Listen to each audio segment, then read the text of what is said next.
पिछली किस्त में मेरी नाराज़गी तो बढ़ गई, वैसे वो तो अब भी है, मगर जितनी आवाम से है उससे कई ज़्यादा शायद अपने आप से भी है। मैं भी तो इसी मुआशरे का हिस्सा हूँ। जब तक खुद को नहीं बदलूंगा किसी दूसरे को बदलने का मशवरा कैसे दे सकता हूँ।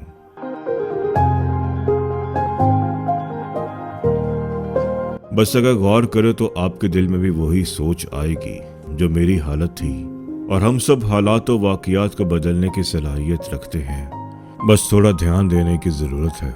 इंसान को इंसान और नेचर को नेचर समझा जाए तो इस धरती से ज़्यादा खूबसूरत कुछ नहीं है।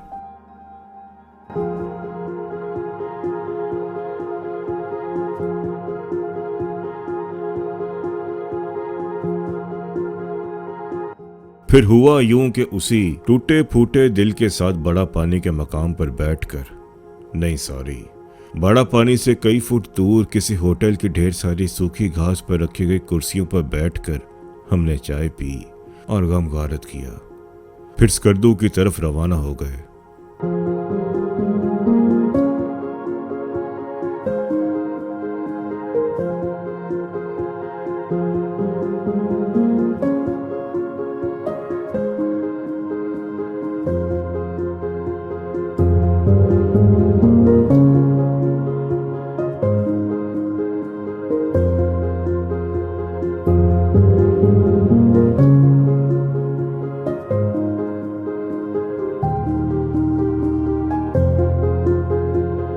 स्कर्दू शहर अभी 60 किलोमीटर दूर है और बड़ा पानी के बाद का रास्ता ड्योसई के हदूद के इख्तिताम तक इंतहाई ख़राब हो जाता है।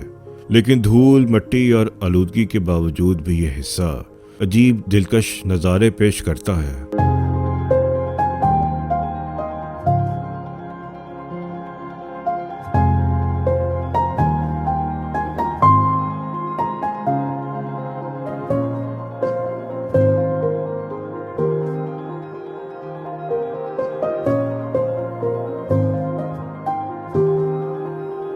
मगर ड्योसई को अलविदा कहने से पहले मिलिए रागीरों की फहरिस्त में न्यू एंट्री रागीर नंबर 5 से। अस्सलाम वालेकुम। मैं यूसुफ भाई और बाकी सब भाइयों के साथ जुलाई में नगमा वैली गया था, रनअवे ट्रैवलर्स वाले जितने भी भाई हैं उन सब के साथ, और ओवरऑल मेरा एक्सपीरियंस बहुत अच्छा रहा, बहुत मज़ा आया।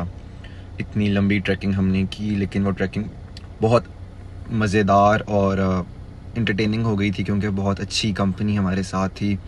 Overall, it was a great experience. Thank you.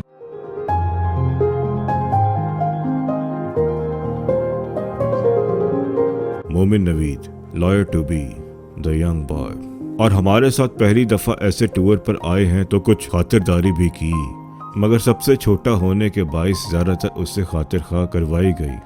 मोमिन को सेल्फी मास्टर लिस्ट में सेकंड अवार्ड दिया जाता है।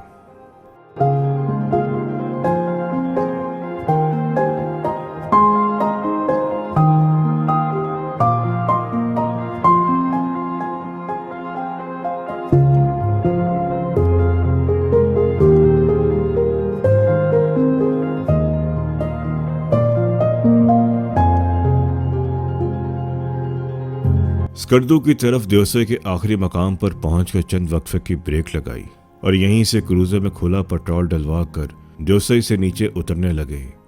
इतनी दूर और ऊंचाई पर आकर भी रश और भागदौड़ खत्म नहीं हो रही। चलो थोड़ा सा और आगे चलते हैं।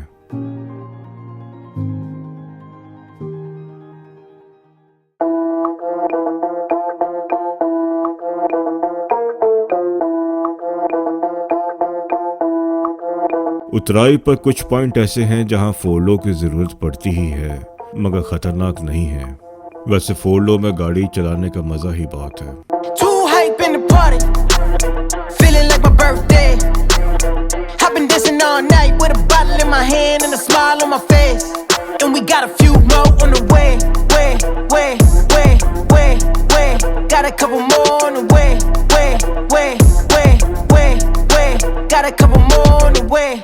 Feel a good time coming. City on and popping, yeah, I pull up when I'm summoned. Party never stopping, we gon' give them what they wanted. It's a line outside, let them in if they want it. Ayy, party people on the left side, come on. Party people on the right side. Man, it's kinda feeling like a fire in the building. We gon' tear it up as soon as we get inside. It's a jam, party going up to the end. Everybody pulling out the cam, and they feeling like the fam. And I'm feeling like the man. Everybody knows just who I am. It's a jam, party going up to the end. Everybody pulling out the cam, and they feeling like the fam. And I'm feeling like the man. Everybody knows just who I am. Too hype in the party.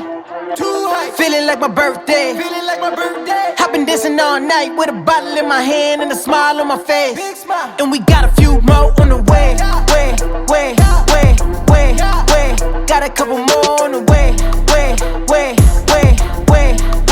Got a few more on the way. Too hype in the party. Too hype. Feeling like my birthday. Feeling like my birthday. I've been dancing all night with a bottle in my hand and a smile on my face. And we got a few more on the way. Way. Got a couple more on the way. Way. Got a few more on the way.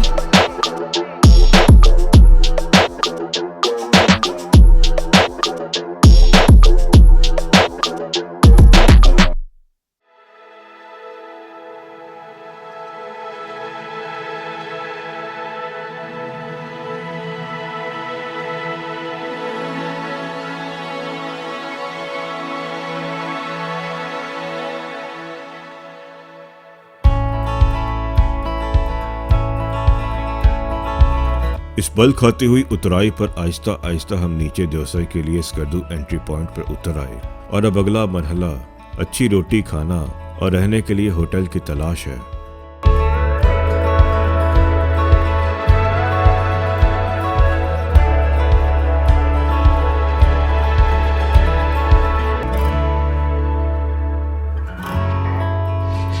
अंधेरा हो चुका था तो Satpara dam के नज़ारे सही तरह से दिख नहीं रहे थे। इस डैम के बाद स्कर्दू शहर का हदूद शुरू हो जाता है। चिलम चौकी से स्कर्दू तक हमें तकरीबन 10 घंटे लगे।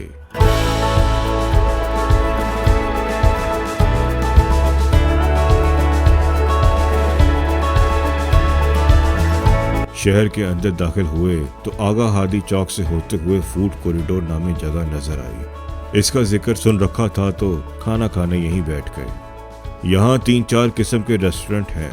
सुना है यहाँ दी वोक चाइनीज रेस्टोरेंट का खाना बहुत अच्छा है, मगर हम सादा देसी बंदे जब कढ़ाई से थक जाएंगे तो ही कुछ और ट्राई करेंगे।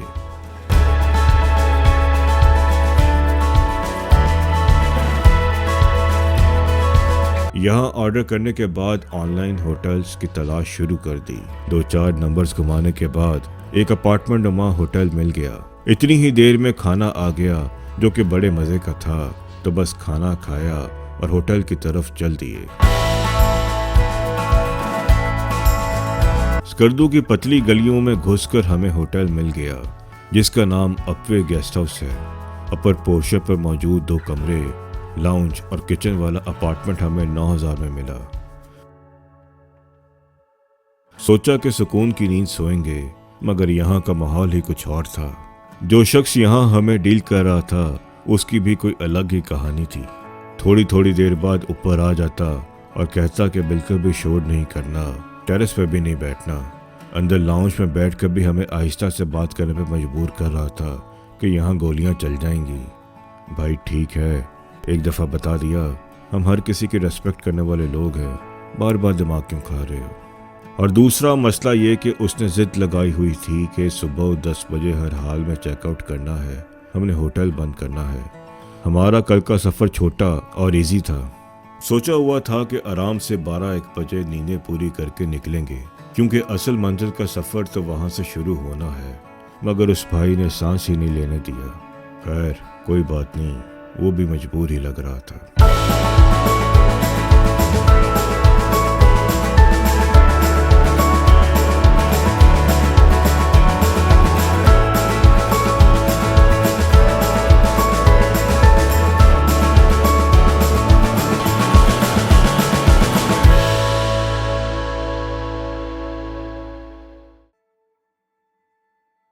स्कर्दू की अहमियत और तारीख पर नज़रसानी करें तो स्कर्दू गिलगित बल्तिस्तान का एक अहम शहर और ज़िला है। स्कर्दू शहर सिलसिला कराकरम और कोह हिमालय के पहाड़ों में घिरा हुआ एक खूबसूरत शहर है। ये ज़िला बल्तिस्तान का सबसे बड़ा और मरकज़ी शहर भी है।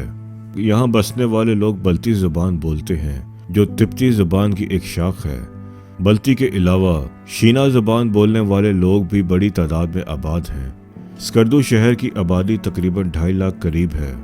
यहाँ के लोग इंतहाई मिलनसार, खुशमिजाज, पुरअमन और मेहमान नवाज हैं। हर साल लाखों मुल्की और गैर मुल्की सियाह स्कर्दू का रुख करते हैं।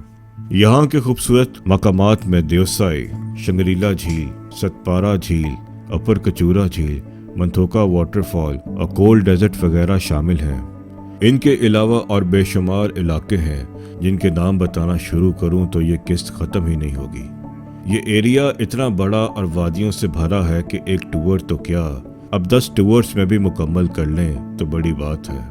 हाल ही में स्कर्दू शहर में मौजूद एयरपोर्ट को गिलगित बल्तिस्तान का वाहिद इंटरनेशनल एयरपोर्ट करार दे दिया गया है, जहां चंद रोज पहले ही दुबई से पहली डायरेक्ट फ्लाइट लैंड हुई है। दुनिया की दूसरी बुलंदतरीन चोटी K2 और बहुत से पाकिस्तान में मौजूद 8000ers स्कर्दू ही के इलाके में मौजूद हैं। स्कर्दू बल्ती ज़ुबान का लफ्ज़ है जिसके बारे में मुख्तलिफ नज़रियात पाए जाते हैं। अलबत्ता स्कर्दू दरअसल स्कर और दू की तरकीब से बना है। स्कर लफ्ज़ स्करमा का मुखफ़िफ है जिसका मतलब सितारा है, और दू का मतलब सरजमीन या वादी है। लिहाजा इस तरकीब का मतलब है सितारों की सरजमीन।